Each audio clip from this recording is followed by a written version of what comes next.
In the mid-18th century, China stood at the very summit of its glory, one of the richest and most powerful empires on earth, a land before which all nations bowed their heads in awe. Yet within just a few short decades, that radiance faded into darkness, not because of swords or invading armies, but because of a thin, white smoke, a sweet poison known as opium. From the glittering mansions of officials to the humblest of villages, an entire nation slowly slid into the abyss of addiction, losing not only its vigor but its very soul. Behind it all were foreign hands, cold, calculating merchants, and the fatal arrogance of an empire that once believed itself untouchable. In this video, we'll trace the footsteps of one of humanity's greatest tragedies, a time when greed, pride, and the mist of delusion conspired to bring down a civilization thousands of years old. Listen closely, and you'll understand why the Chinese remember it as the century of humiliation, and why the world has never forgotten that story. Before the haze of opium drifted across the eastern sky, before the warships of Britain sliced through the waters off Canton's coast, China had once been a radiant dream, an empire so magnificent that the world itself had to look up in reverence. To understand why its fall was so tragic, we must return to where it all began, the golden age of the 18th century, when the Qing dynasty stood at the very height of power, prosperity and pride. Under the reigns of Kangxi, Yongzheng and Qianlong, China entered an age of splendor unmatched in its history. From the vast fields of the northern plains to the winding rivers of the south, life thrived everywhere. The empire accounted for nearly 1/3 of the world's economy, serving as the heart of trade, culture, and scholarship across the east.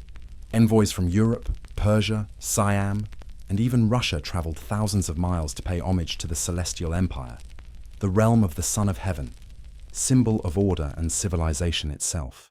China's strength lay not only in its wealth, but in its unshakable belief in the mandate of heaven. The Chinese saw their land as Zhongguo, the Middle Kingdom, the center of the world, where heaven and mankind existed in perfect harmony, where civilization had been shaped by millennia of wisdom. That faith made them confident, yet it also planted the seeds of deadly complacency. While the West was entering the Industrial Revolution, forging steel and casting cannons, China remained serene amid its silken robes, solemn rituals, an eternal dream of a harmonious world under heaven. In the capital, Beijing, the Forbidden City gleamed beneath the sun. Imperial gardens, lotus ponds, jade seals, and halls gilded in gold and pearl spoke of the emperor's absolute authority. In the great cities of Suzhou, Hangzhou, and Canton, known then as paradises on earth, merchants, scholars, and artisans flourished in a refined, confident society. Chinese goods, tea, silk, porcelain, were treasures of the world. Across Europe, blue and white porcelain teacups, golden silks, and celadon vases became symbols of elegance and prestige. Aristocrats of England, France, and the Netherlands competed to collect Chinese art, seeing it as the pinnacle of sophistication. Yet beneath this admiration lay a quiet paradox. Europe needed China, but China needed nothing from Europe.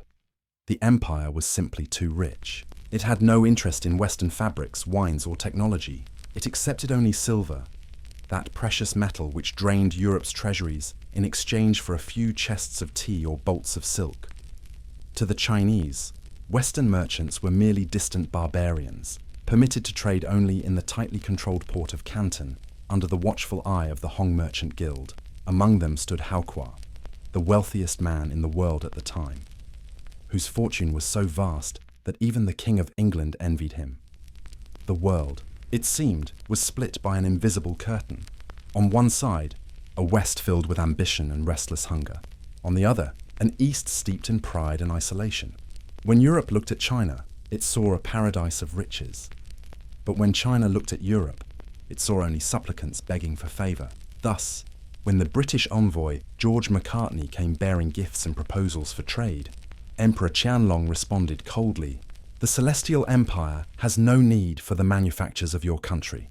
Go back and tell your king that China possesses all that it requires." What seemed a declaration of supremacy was, in truth, the tolling of a death bell. while Europe transformed daily, birthing science, industry, and global commerce. China walled itself within the intoxicating illusion of eternal power. The empire believed itself immutable. But the age was changing, and change would not wait. In that seemingly perfect world, a tiny crack began to form. The one-way flow of silver into China had thrown the world's trade into chaos. Western nations, especially Britain, found themselves suffocating under the imbalance. Their economies were bleeding into the hands of an empire that refused to open its gates. And so, rather than seek compromise through diplomacy, they turned to a darker weapon: opium, the blackest trade of the century. Yet within the Qing court, no one sensed the storm gathering on the horizon. When Western merchant ships arrived in Canton, they were received with the same arrogance as ever.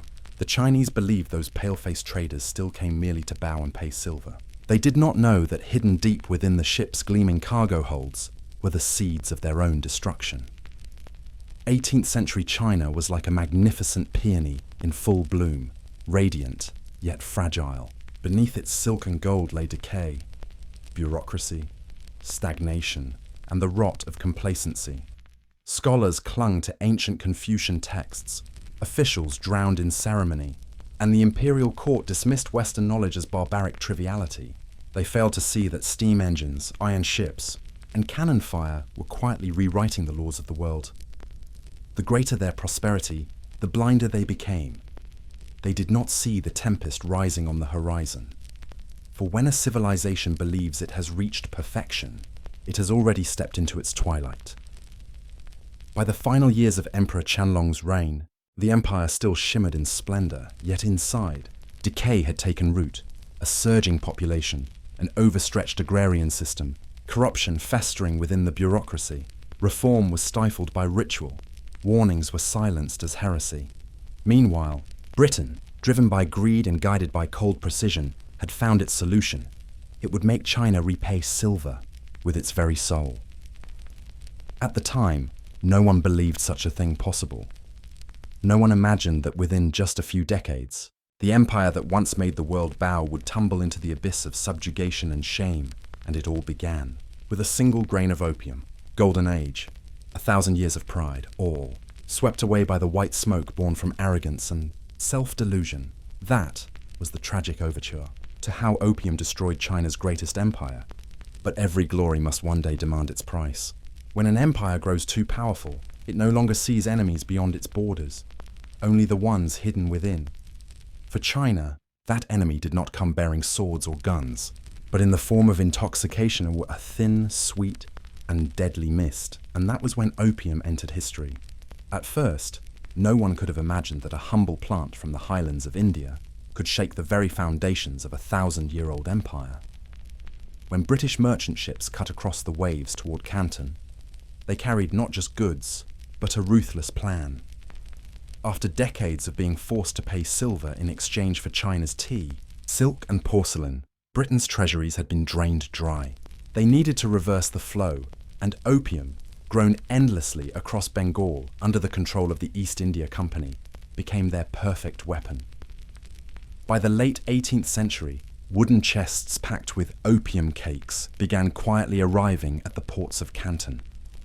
At first, the British did not sell it openly. They relied on middlemen, Chinese smugglers, and corrupt traders to distribute their wares inland. Each lump of opium, each pipe smoked, was like a seed of corruption sown into a land once overflowing with pride and abundance. In the beginning, opium appeared only among the elite. Aristocrats, officials, and wealthy merchants treated it as a refined amusement, a means to find inspiration, to relax after banquets and late-night discussions. Behind silk curtains, pale smoke drifted lazily through ornate rooms, carrying a sweet, alluring scent and a fleeting sense of bliss. People called it the dream of heaven, but few realized it was the first step into hell. The pull of opium was irresistible. Once tasted, it enslaved both body and soul. The ecstasy lasted but a moment, followed by a hollow ache, a gnawing hunger for more.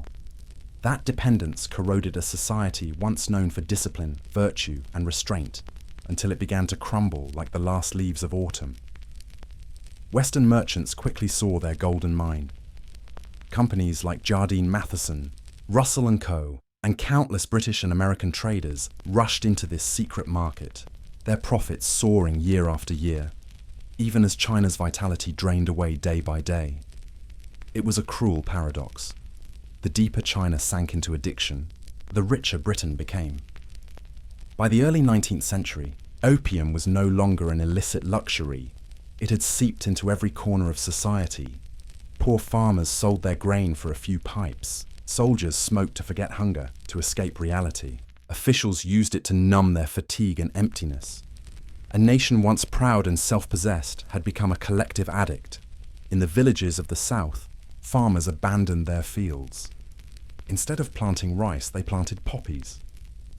In the cities, opium dens sprouted like mushrooms after rain. The white haze filled the streets, like mist, like clouds, a day's spirit suffocating the land. In what was once the cradle of civilization, there were now only gaunt faces, dim eyes, and the dry cough of despair echoing through cramped rooms. Yet the true danger was not in opium's spread, but in the empire's apathy. When local officials could be bribed, when the ruling class itself was addicted, there was no one left clear-headed enough to see the disaster ahead. Meanwhile, British ships kept unloading tons of opium at the harbours. The silver that China had once hoarded with pride now flowed backward, straight into the pockets of drug lords dressed as merchants. History is filled with bitter ironies. The very thing that had made China wealthy now became the agent of its ruin. Silver, once the symbol of power, vanished, and with it, the empire's economy collapsed. Inflation rose, taxes mounted, the people grew poorer, and faith in the dynasty faded away. As for the Westerners, they did not even hide their guilt. To them, this was merely business. Companies like Jardine Matheson were celebrated as the openers of China, though in truth, they were legal drug traffickers, protected by the flag of the British Empire. Perhaps never before in history had a fall come so swiftly. A nation that once held its head high before the world now bowed before a pipe. A civilization that once shone like a beacon was now cloaked in smoke. Poetry, music, ritual, and learning, all that had nourished the Chinese spirit, slowly vanished into an endless stupor.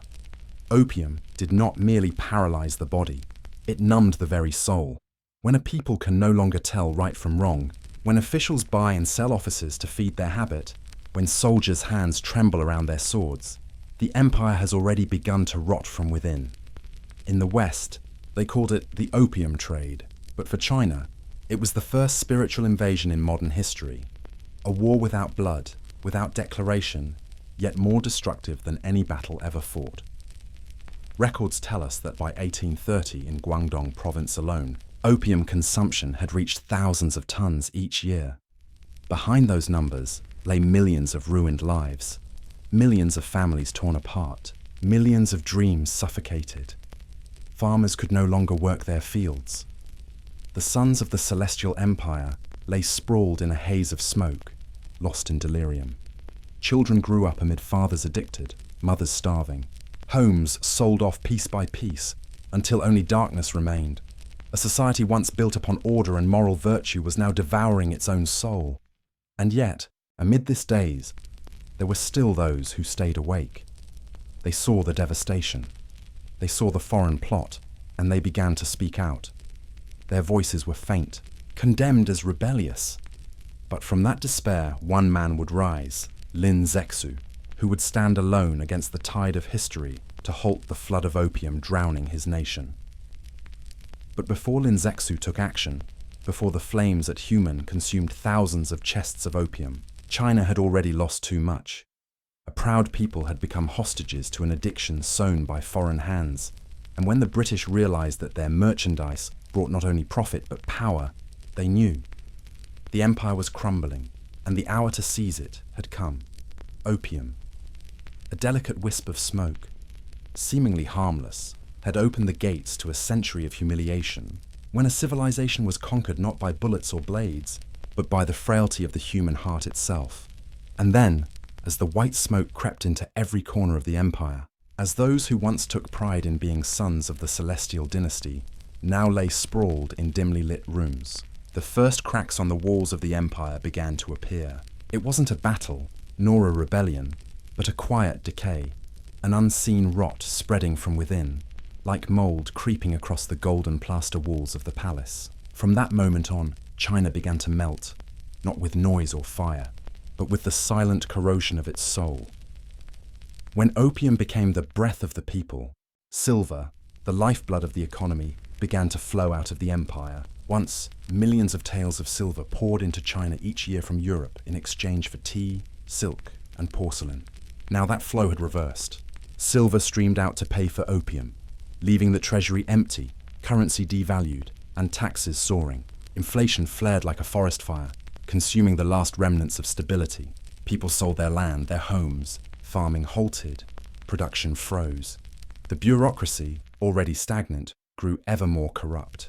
Officials, dulled by addiction, no longer cared for governance. In the offices of state, the sound of wooden gongs that once signaled official business was replaced by the click of flint lighters. The thick haze of smoke no longer came from temple incense, but from opium pipes. Officials smoked to forget duty, soldiers smoked to forget hunger, and the people smoked to forget poverty. A nation without a single sober mind, left to face the truth. Historians call this the era of spiritual decay, a time when an entire nation lived within a dream of white smoke, believing peace still lingered while their foundations crumbled day by day. The so-called eternal celestial empire now resembled a grand hollow mansion, ready to collapse with the faintest breeze. In the countryside, hunger and despair spread like a plague. As silver lost value, farmers could no longer afford seeds, tools, or taxes. They abandoned their fields and flocked to the cities in search of survival. But the cities were already dying. Streets once bustling with trade were now choked with the stench of opium. Shops shuttered, markets emptied, and the workshops that had once made in China, a mark of pride in the 18th century, fell silent. One by one, the very pride that once made China shine had become its curse. The imperial court refused to believe that a few crates of foreign goods could endanger the nation. They saw opium as a petty vice, a pastime of the lowborn. But the sickness had already reached the highest levels of power. Even within the Forbidden City, princes and high ministers succumbed to the sweet white smoke. From then on, weakness was no longer just physical, it was spiritual. When a nation no longer knows fear, shame, or self-respect, everything is lost. Pride, once its greatest strength, had turned into hollow craving. The Confucian virtues, loyalty, righteousness, integrity, became empty words on the lips of addicts. For years the rot deepened, slowly eroding the empire's last defences. With no treasury, no strong army, and no will to fight, China became an open wound waiting for the first foreign touch. Yet the court remained lost in dreams, convinced that the celestial empire was untouchable, that the barbarians of the West dared not strike. They didn't know that across the ocean, Britain's iron ships were already prepared. Amid the rot of empire, division took root.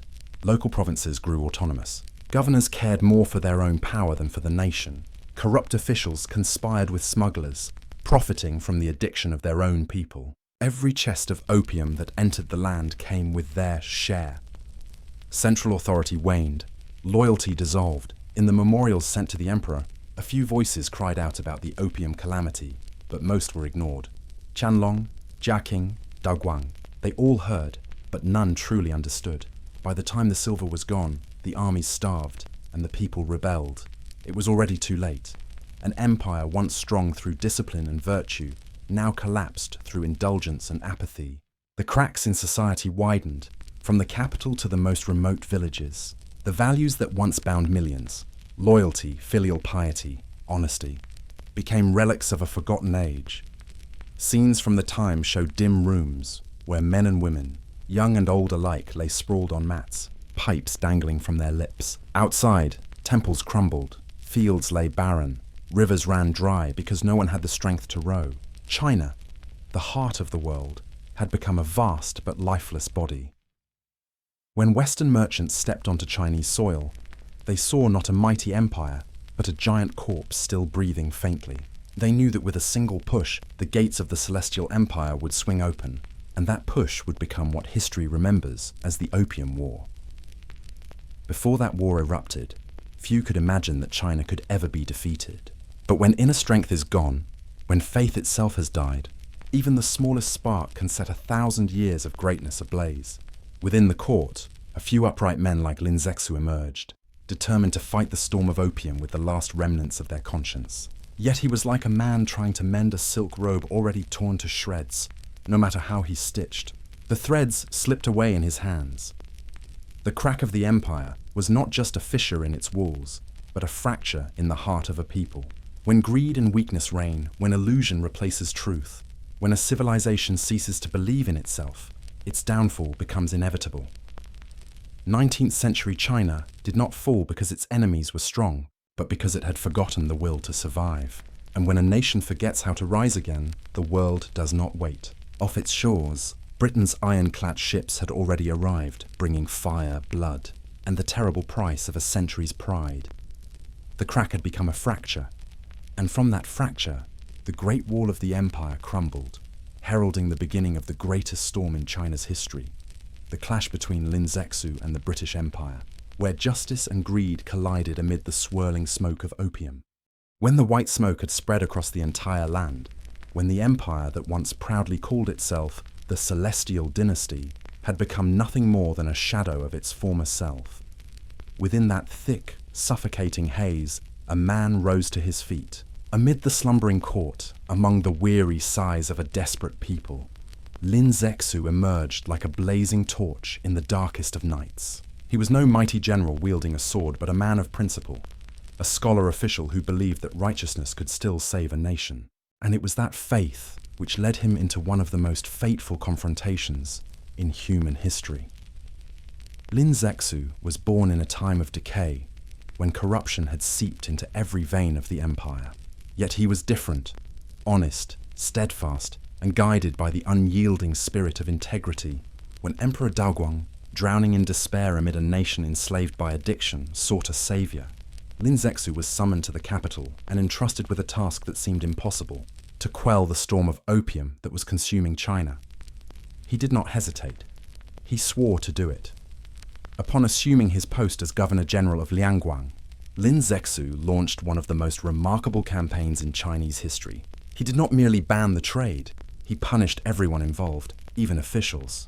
Within months, thousands of smugglers were arrested, hundreds of opium dens smashed, and tens of thousands of pounds of opium seized. The climax came with the human incident, where Lin Zexu ordered the destruction of more than 20,000 chests of British opium. He did not burn them recklessly or dump them in secret. He organized a solemn, ceremonial destruction as if purging the nation's soul. On the shores of Guangdong, thousands of soldiers, officials, and citizens gathered as the opium was dissolved in lime and poured into the sea. The water turned pale, the air filled with a sharp, stinging scent, and in that rising mist of white smoke, it was as if an entire civilization was cleansing itself. That moment, both tragic and sacred, was not only a declaration of war against opium, but a direct challenge to the British Empire, the most powerful force on earth. Lin Zexu knew it. He knew that touching British profit meant inviting British cannons. Yet he still acted, for he believed that a nation's honor could never be bargained away. In his famous letter to Queen Victoria, Lin Zexu wrote, "You forbid your own people from consuming opium, so why do you sell it to ours? You call it trade, but it is murder. If you have a conscience, you should feel shame." Those words were not diplomacy. They were a cry of conscience, the voice of one righteous man standing against an empire that ruled the seas. But justice, as history too often shows, does not always prevail. In answer to Lin Zexu's integrity came the thunder of British cannons. The First Opium War erupted in 1839. The clash of two worlds, East and West, tradition and modernity, honor and greed. On China's side were wooden ships and rusty muskets. On Britain's side, iron warships roared with long-range artillery. It was a hopeless battle, its outcome preordained.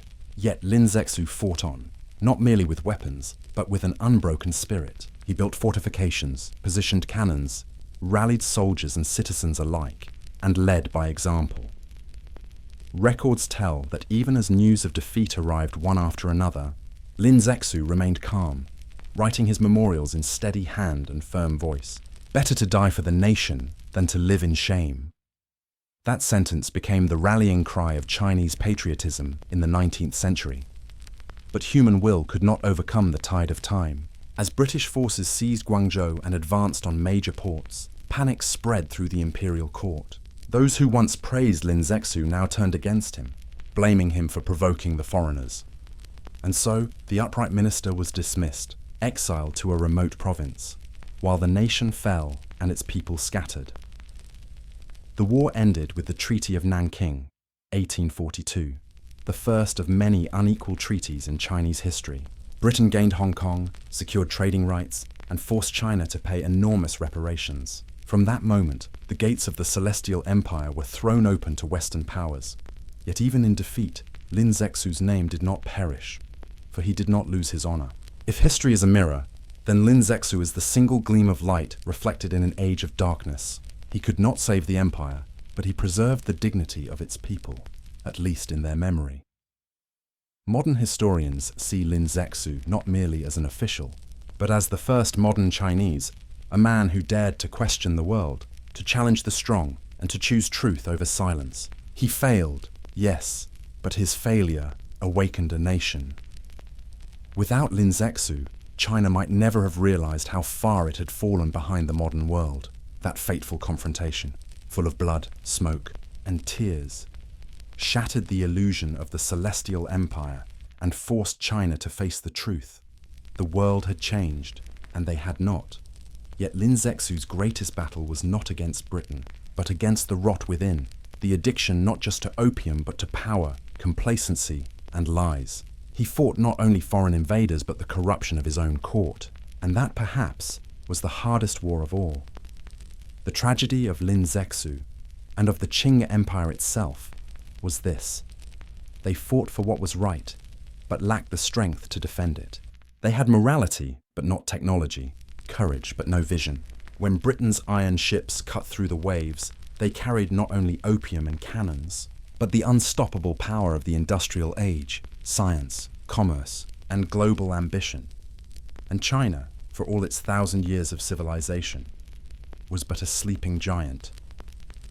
Over a century later, when the Chinese look back, they still speak of Lin Zexu as a lonely hero. He could not win, but he never bowed. In the collective memory, his image endures, standing by the shores of Human, watching the foaming sea as chest after chest of opium dissolves, a symbol of defiance, of a man who dared to say no when the whole world stayed silent. And perhaps, if his voice could reach across time, Lin Zexu would whisper, "Sometimes, victory is not about defeating the enemy, but about refusing to let the enemy corrupt your soul." That was the true meaning of his stand.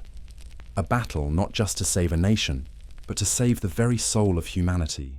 From the smoke and fire of Human, from Lin Zexu's unwavering courage, the world witnessed not only the fall of an empire, but the birth of a new China, where honor once again became the reason to endure. The First Opium War, 1839-1842, one of the most tragic turning points in Chinese history, was not merely the collapse of a dynasty, but the collapse of an entire worldview. On one side stood the Qing Empire, still convinced it was the celestial kingdom, the center of civilization, where true virtue and order originated. They believed that as long as ritual propriety and moral order were preserved, the world would remain in harmony.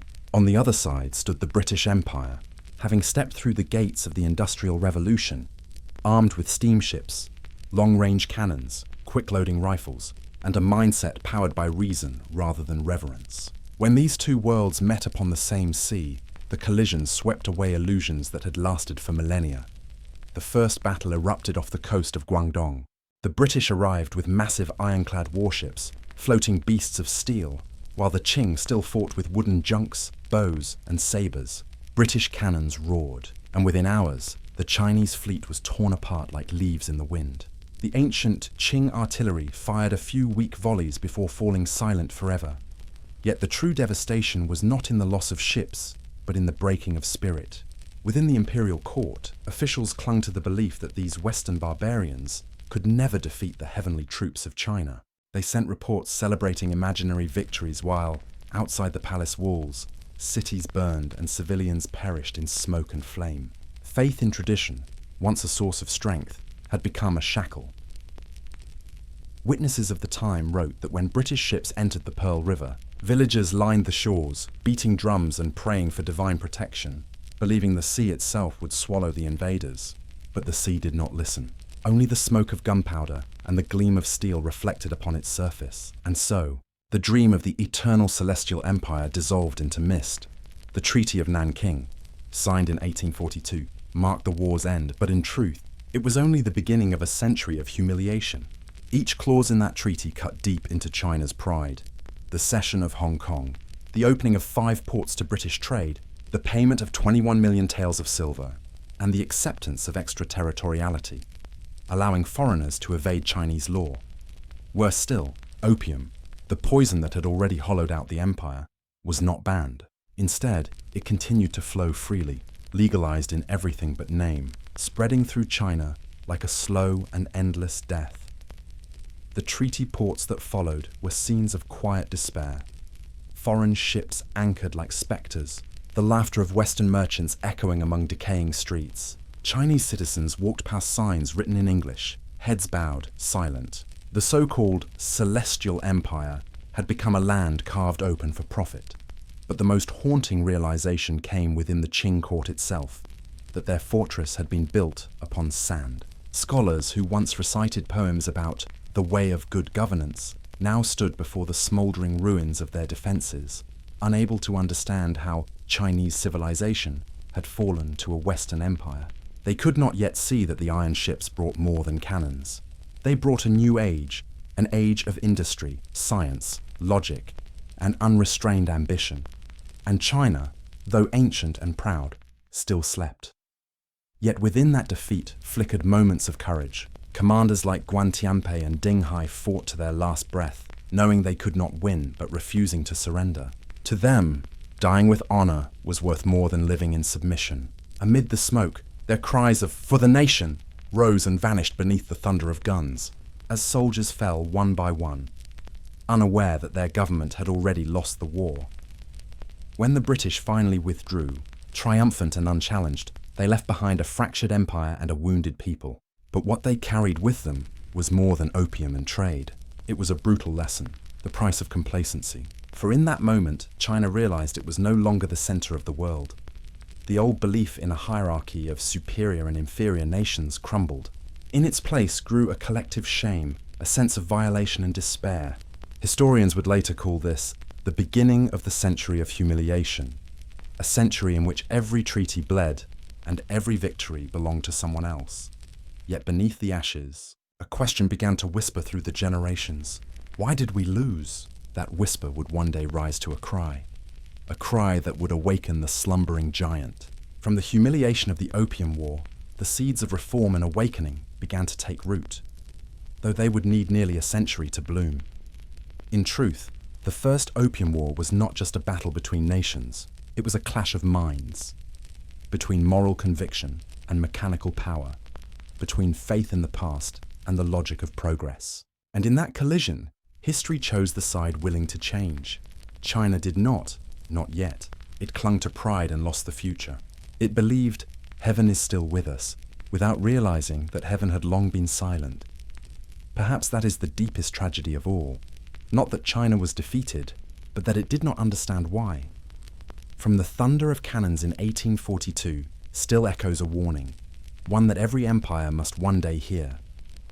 No empire endures forever if it refuses to face the future. And that, more than conquest or surrender, is the true legacy of the First Opium War. The moment when tradition met industry and history chose the ones who dared to change. When the smoke of the First Opium War finally faded, the sea grew calm once more. But China was no longer the same. The iron ships of the British had withdrawn, leaving behind not only ashes but a deep wound carved into the nation's soul. It did not bleed, yet it festered day by day, spreading through fields and marketplaces, seeping into every home, every breath. And from that eerie silence, a new chapter of tragedy began. One of decline, dependence, and lost faith. When the Treaty of Nanking was signed, most of the people did not yet understand its true meaning.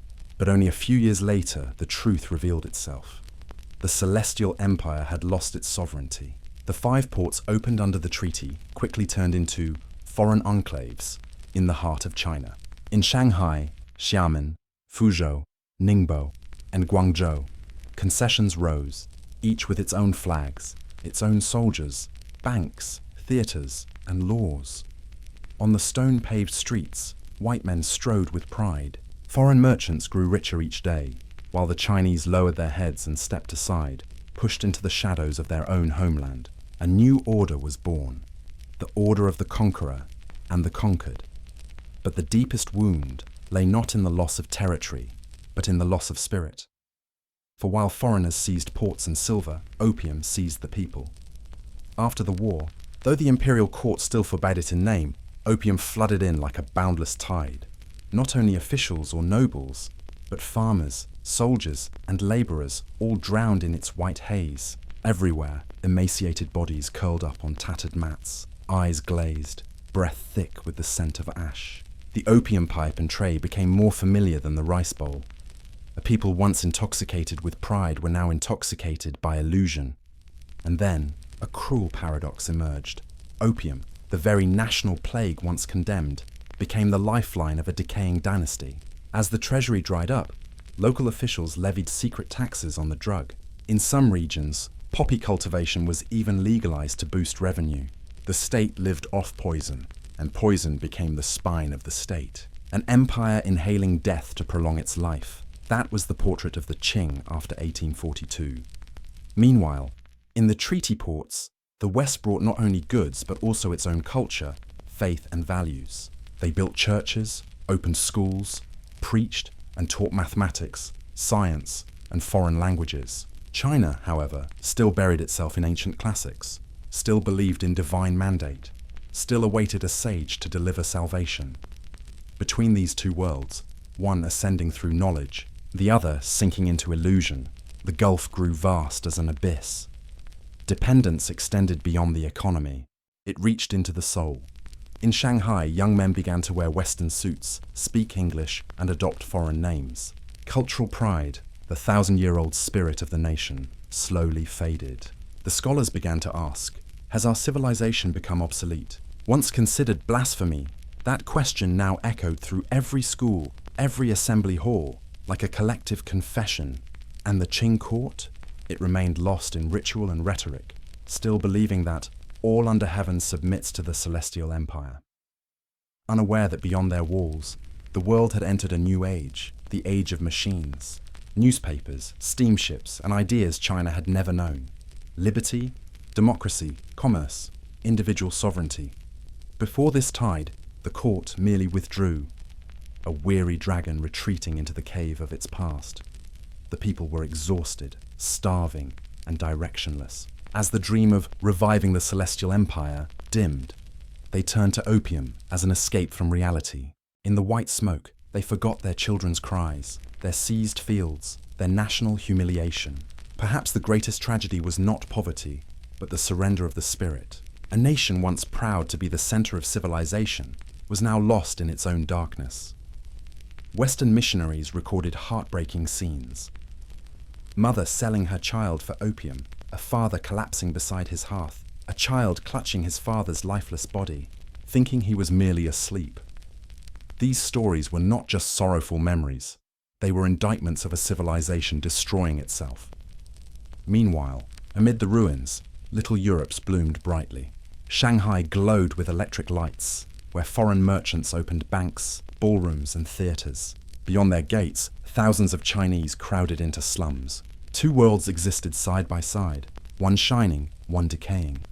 Social tensions rose ever higher. The people began to rise. Sparks of rebellion flickered like embers in the night. The collapse of faith became the fuel for the coming fires of revolution. The First Opium War had ended, but its consequences would last for generations. It shattered not only the economy, but also the nation's soul. China, once seeing itself as the center of the world, now had to learn to live under the will of others. And that was the deepest pain of all, when the strong no longer believe in their strength, and the subjugated grow accustomed to their chains. For that war did not merely steal land, it stole faith. And from the depths of despair, a haunting question rose again. Why did we lose? Why has the world left us behind? That question, answered in blood, in tears, in opium smoke, became the doorway to the next storm. Before the wound could even heal, a second shadow appeared on the horizon, and this time, it carried something more ruthless than cannons. The total conquest of an empire's soul. This was the prelude to the Second Opium War, and the final chapter in the tragedy of the once proud Celestial Empire. And then, when the wounds of the First Opium War had barely begun to heal, when the grey haze of opium still lingered over every impoverished rooftop, the West returned. But this time, they did not come merely to trade. They came to rule. What unfolded during the Second Opium War, 1856-1860, was no longer a conflict of commerce, but a conquest of civilization, a moment when a fading empire was forced to kneel before a new world order. After the Treaty of Nanking, Britain believed it had pried open the gates of the Celestial Empire. Yet soon, it realized those gates were only ajar. The Qing court stubbornly clung to its ancient arrogance, viewing Westerners as barbarians, foreigners who must be taught proper ways. They permitted trade in certain ports, but kept tight control, restraining the flow of industrial influence. To London and Paris, that was an insult. Britain and France at that time were not just commercial empires. They were emblems of industrial might, of mechanical warfare, of the ideology of the civilizing mission. They believed it was the West's divine duty to reshape the East. And when China refused to yield, they chose to negotiate with cannon fire. The spark of war, as always, and seemed trivial, a dispute between Chinese officials in Canton and a ship flying the British flag, the Arrow. But behind this so-called Arrow incident lay calculated politics. Britain needed a pretext. France wanted an opportunity to expand its influence. Both knew that after the First War, the Qing Empire was too weak to resist. Once again, iron warships appeared on the South China Sea, carrying steam, gunpowder, and ambition. In 1856, Britain opened fire on Canton. In 1857, France joined in, citing revenge for the killing of a missionary. The two European powers clasped hands, and the storm of Western steel once more swept into China. This time, they advanced beyond Canton, striking deep into the empire, attacking Tianjin, threatening Beijing itself. Coastal fortresses were reduced to rubble. Qing soldiers armed with muskets and leather armor stood helpless before Maxim guns and Armstrong cannons. Entire divisions, tens of thousands strong, were annihilated in mere days. Yet the most terrifying weapon was not the cannon, it was the idea. The West brought with it not only machines, but a new worldview, one ruled by treaties, trade, and power, rather than ritual, hierarchy, and divine order. The Qing still believed honor could negotiate peace, while their foes spoke only the language of iron and blood. When the Anglo-French forces reached Tianjin in 1858, the Qing court was forced to sign the Treaty of Tientsin, a document that carved its humiliation into law. More ports were opened, foreign embassies permitted in Beijing, Christianity was legalized, opium trade sanctioned, and massive indemnities imposed. It was no longer a treaty of peace, it was a certificate of surrender. Still, in a final act of delusion, the Qing refused to ratify it. They thought the Celestial Empire could still reverse fate through diplomacy. They did not realize that in Western eyes, every refusal was merely an invitation for war. By 1860, Britain and France returned, this time with one clear goal: to make China kneel before the cannon. Tens of thousands of troops marched north, capturing Tianjin and advancing straight to the gates of Beijing. Qing defenses collapsed. Soldiers fell in heaps. Officials fled in panic. Emperor Xianfeng himself abandoned the capital, fleeing to the hills with his family and the last of the imperial treasures. And then came one of the greatest cultural crimes in human history, the burning of the Old Summer. Palace, the Summer Palace, the jewel of Chinese art, a sanctuary of centuries of craftsmanship, painting and sculpture, was consumed by flames. For 3 days and nights the fire raged, devouring marble halls, jade statues, priceless scrolls, and memories of dynasties past. Everything turned to ash, all in the name of revenge. The West claimed it was retaliation for captured envoys, but in truth, it was a symbol, a ritual of domination. The fire of the summer palace burned more than palaces. It burned away the pride of a civilization. After that inferno, the Qing had no choice but to sign the Convention of Peking, 1860, throwing open their country completely. Hong Kong was expanded, Kowloon ceded, Beijing forced to host foreign embassies. Western powers gained freedom to trade, to travel, to preach, and most devastating of all, opium was now fully legalized. It was the total victory of the West and the absolute collapse of the Celestial Empire. If the First Opium War cracked China's pride, the second shattered its soul. From then on, China ceased to be a truly sovereign state. It became a semi-colony, a vast body carved up by many hands. Britain ruled the south, France moved into the southwest, Russia encroached from the north, while America and Japan waited for their share. Among China's educated class, from Canton to Beijing, a grim realization spread. This was not merely the fall of a dynasty, but the death of an idea. 1,000 years of Confucian orthodoxy, 1,000 years of faith in heaven's mandate, had been defeated by a new world where power no longer came from virtue, but from machinery, science, and progress. And the people, they trudged on, silent, weary, lost, through treaty ports lit by foreign lamps, past churches and consulates that rose where their ancestors' temples once stood. They walked their own homeland as strangers. From the ruins, one question began to echo across the nation. How can we awaken? The Second Opium War was more than a political event. It was a spiritual earthquake that shook all of Asia.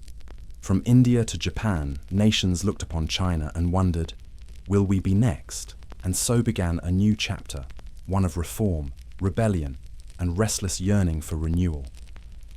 But for China, that path was still far away. After 2 wars, the empire was left in ruins, the government powerless, the people hopeless, the culture corrupted, the economy enslaved. A civilization that once saw itself as the center of the world had become a shadow of its former glory. Yet from the ashes, new voices began to rise, men and women who no longer believed in the celestial empire, but in revolution, reform, and awakening. And that is where our next story begins, when a wounded nation stands at the crossroads of darkness and dawn, torn between the weight of its past and the fragile light of its future. After the smoke of the Second Opium War faded, what remained on Chinese soil were ashes, humiliation, and the hollow stares of millions of broken souls. Unequal treaties had been signed, fertile lands carved up, and ancient cities placed under foreign control. Yet that was only the beginning. For what followed was no longer a war of swords and cannons, but a silent conflict that would last for decades, a battle in which the enemy no longer stood beyond the borders, but had taken root within the heart of the nation itself. It was a century of decline, a century of consequences that would linger. After 1860, China was no longer an empire in the truest sense. In name, the emperor still sat upon the dragon throne. The court still issued decrees, appointed officials, and held rituals to heaven. But real power had slipped away, seized by foreign powers and a corrupt local bureaucracy. The treaties signed after the war opened a series of treaty ports, Shanghai, Xiamen, Fuzhou, Ningbo, Tianjin, where the British, French, and Americans built bustling enclaves glittering with foreign lamps and imported wine. Just a few streets away, Chinese peasants still lived in mud-walled houses, starving, addicted, stripped of both dignity and faith. It was as if 2 worlds existed side by side. One, a China whose soul had been stolen, and another, a false China painted in the borrowed light of foreign civilization. In these concessions, the British silver dollar became the standard currency. The flags of European nations fluttered over ships in the Huangpu River, while native citizens, in their own homeland, needed permission to enter zones, administered by foreigners, opium.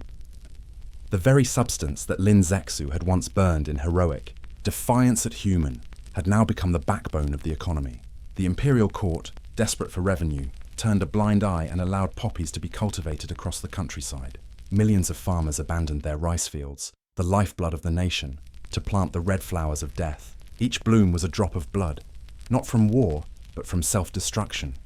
From Guangdong to Yunnan, Vast fields of poppies glowed like eternal spring. But behind their beauty lay sunken eyes, frail bodies, and shattered families. Opium did not merely destroy the flesh, it rotted the soul of society. Officials were addicts, soldiers were weak, farmers lost their land, and women were sold to buy a few lumps of black poison.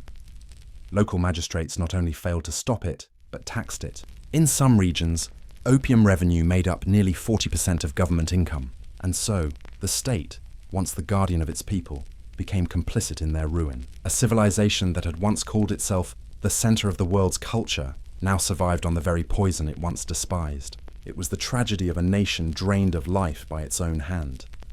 Meanwhile, Western powers deepened their control. They built churches, opened schools, established banks, and enforced their own legal systems. Even Chinese courts were forbidden to try foreigners. A British subject who committed a crime on Chinese soil would be judged by British law in a consular court, while a Chinese man, should he merely offend a foreign merchant, could be beaten, imprisoned, or executed in his own land. It was a century of prolonged humiliation, when the wounds of the spirit ached far more than those of war. The Chinese began to realize that their true enemy was no longer the British or the French, but their own stagnation, the rigidity of their thoughts, and the rot within their social order. Amid the crumbling empire, seeds of resistance began to sprout. The Taiping Rebellion, 1850-1864, erupted, led by Hong Xiuquan, a man who believed himself to be the younger brother of Jesus Christ. He promised to create a heavenly kingdom of great peace, to abolish corruption, redistribute land, and eradicate opium. But the dream soon turned to nightmare. Religious fanaticism, massacres, and over 20 million lives consumed in a vortex of blood. When the rebellion was finally crushed, the Qing dynasty seemed to regain stability, yet decay was eating it from within. For by then, new powers, Britain, France, Russia, Germany, and later Japan, were circling like predators around a dying beast. They began to carve up the empire piece by piece. Manchuria encroached upon by Russia, Guangdong and Guangxi under French influence. The eastern coast opened to British and American merchants, while Japan, newly modernized, bared its claws toward Korea and Manchuria. Historians would call it by a mournful name, the partition of China. And in that darkness, despair among the common people swelled until it burst into blind fury. Peasants, the dispossessed, those who had nothing left to lose, rose in rebellion, most famously as the Boxers. They believed that with loyalty and national spirit, they could expel the foreigners. Yet once again, they were crushed beneath the guns of the eight-nation alliance: Britain, the United States, France, Germany, Russia, Italy, Japan, and Austria-Hungary. Beijing was occupied. Empress Dowager Cixi fled in shame, and China was forced to sign yet another humiliating treaty. The 19th century dragged on, its wounds never healing. Unequal treaties piled one upon another. Reparations emptied the treasury. While the people starved, despaired, and succumbed to addiction, society fractured, morality eroded, and faith, both religious and cultural, began to crumble. The educated few looked to the West for answers, while the masses clung to fate, still worshipping the emperor, as the Son of Heaven, still praying for a miracle that would never come. For miracles do not come. China, once one of humanity's brightest civilizations, had become a shadow of itself, a giant bound in chains, watching helplessly as the world passed by. Yet within that darkness, a spark began to glow. Thinkers like Kang Youwei, Liang Qichao, and later Sun Yat-sen, men who dared to look into the wound of their nation, began to speak. We can no longer sleep beneath the ashes of the past. The 19th century ended with the dying groan of an empire and opened into the 20th, the century of revolution and rebirth. But before the light could return, China had to pass through its longest night, the night of humiliation, of opium, of division, of spiritual paralysis. This was the price of complacency. An empire that once believed itself eternal was destroyed not by foreign weapons, but by the silence and fear of those who no longer dared to dream. And it would take nearly 100 years for China to rise again, to face its past, and to learn that every empire, no matter how great, can fall from a single breath of smoke. And so, As the 19th century closed in the grey smoke of war, as Western steamships departed from Shanghai carrying away vast fortunes and leaving behind a broken people, China was but a shadow of itself. Yet the story of opium, of humiliation, and of awakening did not end in the past. It seeped through every page of history, every memory, every generation, like a scar carved deep into the body of a civilization that was once among the brightest on earth. And from that scar, we find an eternal message, not only for China, but for all humankind. History, like a vast mirror, forever reflects the follies of man. The tale of opium is not merely the tragedy of an empire, but a warning about the destructive power of greed, arrogance, and the loss of identity. When a nation believes itself forever supreme, its fall begins at that very moment. The British, with cold precision, turned a deadly drug into a weapon of conquest. But without the Qing court's pride, conservatism, and isolation from the world, could opium ever have consumed such a vast empire? Looking back, we see that every empire shares a fatal weakness: blind faith in its own invincibility. 18th century China believed it needed nothing beyond the celestial empire. Yet the world had changed. The Industrial Revolution had dawned, ushering in an age where power no longer lay in rituals or walled cities, but in technology, science, and trade. As the iron wheels of the West rolled forward, the Qing dynasty's horse-drawn carriages became relics of a fading age. From the tea gardens of Fujian to the bustling ports of Guangzhou, the Chinese people tasted a bitter truth. A civilization that endures for millennia can crumble in mere decades if it forgets how to change. And thus, the pain of opium became a lesson for the world to remember. For opium is more than a drug. It is the symbol of every temptation that clouds human reason. Today, as the world spirals ever faster into the whirlpool of materialism, power, and profit, that warning still echoes. Sometimes, the very thing that intoxicates us most is the one that destroys us. The 19th century passed, yet the wound of opium never healed. It became a ghost-haunting literature, art, and the collective soul of the East. Whenever the phrase "century of humiliation" is spoken, the Chinese are not merely recalling military defeats or unfair treaties. They are remembering a spiritual collapse, the moment a nation lost faith in itself. And from that pain, a flame of rebirth was lit. Reform movements, modernization efforts, and eventually the Xinhai Revolution all carried one shared longing: to reclaim a lost dignity. Perhaps that is the greatest meaning this story leaves behind, that no tragedy is ever in vain. For sometimes a nation truly matures only after touching the depths of its own ruin. Like the phoenix reborn from ashes, China rose from humiliation to awakening. It relearned how to see the world, how to innovate, and how to build strength, not through fear, but through knowledge. Without those dark years, could modern China stand tall today, walking among nations with the poise of a rising power? Yet alongside this message of rebirth lies a warning for all humanity. Destruction seldom comes from without. It begins within, from the small cracks in morality, in faith, and in the human spirit. When people compromise with corruption, when nations bargain away their integrity for profit, history exacts the highest price: freedom and honor.